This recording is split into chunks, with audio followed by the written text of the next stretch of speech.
Okay, first things first, my name is Kenneth Bird. I'm the creator of Crystal Edge Technology screens using nanotechnology gain. In this demonstration, I will show you that the reason why we call some people's video demonstrations light dodging is because they give out the illusion that the screen is taking in ambient light when it really isn't. Now, let me explain something to you clear. Some of you may like this video, some of you might not like this video, but the truth is. Now, when you watch a demonstration and usually you see a lamp here and a lamp here, the lamps will have shades on them, such like so. Now, when you have a a shade on a lamp, the stronger points of the light only have two choices, to direct up or down. Now, the outside light is actually going to be protected and shielded to a certain degree. Running a certain amount of light, it's going to have contact with anything in the area, giving it pretty much a more controlled soft glow to the harsh lighting that's actually inside the on the lamp. Now, by doing this, it blocks a lot of the light that could be hitting the screen,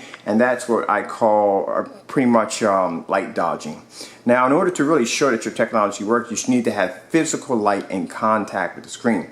If you notice in some demonstrations, the high points of that screen's technology will be in the dark, because that's where they'll basically stop it from there. They'll show a little light hitting the screen, but you'll see a significant difference between the lights on, and then the minute they turn the lights off, you'll see a change where the screen actually improves, because with the lights off, the screen is going to have less resistance with less light, and therefore it's going to be able to produce a better image. With the lights on, it's going to struggle. Now, with our technology, it's something you don't have to worry about. If you notice in any of our demonstrations, our screens are always hit with tons of ambient light. We have direct contact with light hitting the screen, and that's very important because if you take the screen home, you want it to be able to react in your environment, not in a comfortable light controlled environment. You want it to be to react in your environment. And this is why some people shy away from projectors or projection screen setups, because they don't want their environment to look like a cave. They want it to look like a normal home, their normal lighting.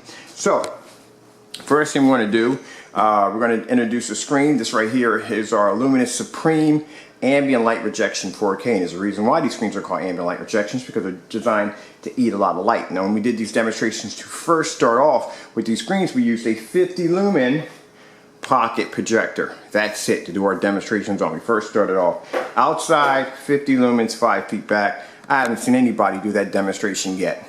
All right, now I'm going to show you. I'm going to hit the projector, turn it on. If you hear some geese, we have geese that fly over our house, I think almost every day. Listen. There's a lot of them that fly over.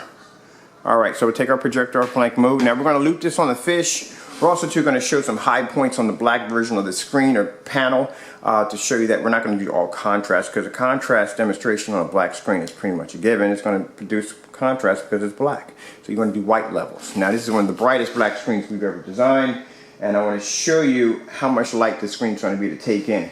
First things first, show you the lighting that usually you will see in a lot of demonstrations. This is the ambient light controlled environment to give off the illusion that the screen is taking in light. Or sometimes they'll have more light, less light here, and they'll have less light, more light back here. Now what you need to pay attention to is the wall where the screen is sitting. That's very important. Don't look at the screen, look at the wall, because the wall tells the story on how much ambient light has contact with the screen. All right, so first things first, let's do this in the ambient light environment that usually you will see some of these screens reacting in. Now that's our technology. This is a cakewalk. This is nothing to our screens. Our screens are used to taking in 10 times more punishment than this. We'll go all the way over. This is the wallpaper panel screen. Look how flat that screen is, and very easy to hang. Just put the Velcro on the back of it or double-sided tape, stick it to the wall, you're done. Now we're going to bring the lighting up just a little more. All right. Now, this is some of the lighting you also may see. All the way around the screen. Make sure we got a good view. All right, now let's show you what our screens have to endure. This is the lighting I have in my environment. And I have some people say, oh, you know, he's going overboard with it. It's too much extreme lighting. This is lighting I had. This is my everyday lighting in my environment. Everyday lighting. This is not extreme lighting. This is the lighting that came with the house. This is not considered to be extreme lighting if it's the lighting that came with the home.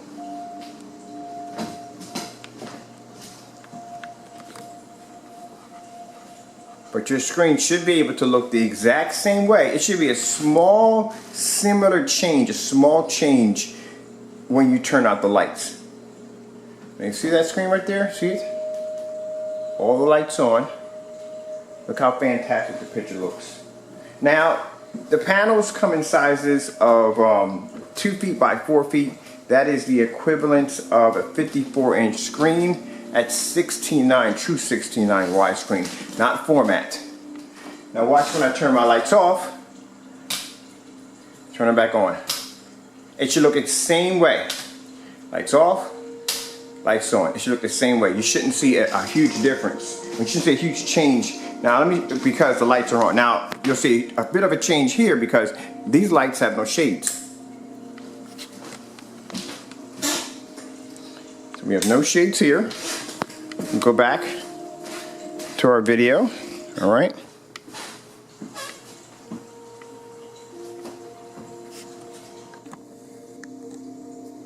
Like I said, there's no point when people do demonstrations where you put a shade over top of the lamp. That, like I said, all the light is just hitting from the top to the bottom. The light that's going around it, has no contact with the screen. Now, by me removing the shade, that means that the screen is going to come in contact with all the light.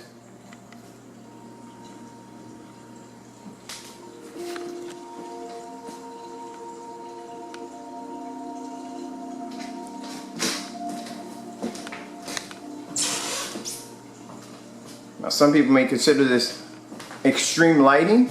This is the way you're supposed to test your screens. This is how your screens are supposed to dry. They should be able to pull off an image with this much lighting in contact with the screen. Now let's show you our white levels.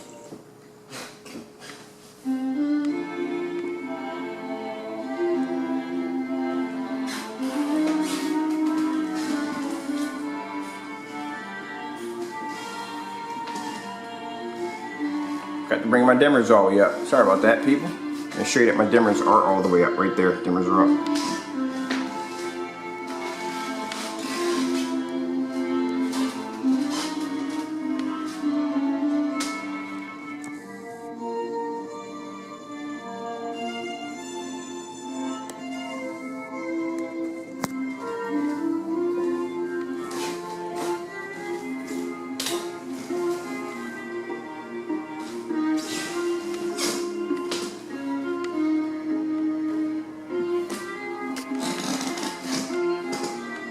Now, if your screen is truly, and I mean truly, ambient light rejection, it should be able to do this with no problem whatsoever.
Alright, before my time runs out here, I'm Kenneth Bird from Crystal Edge Technology Screens using nanotechnology gain. Hope you enjoyed the video demonstration. I'd like to thank you all for your time.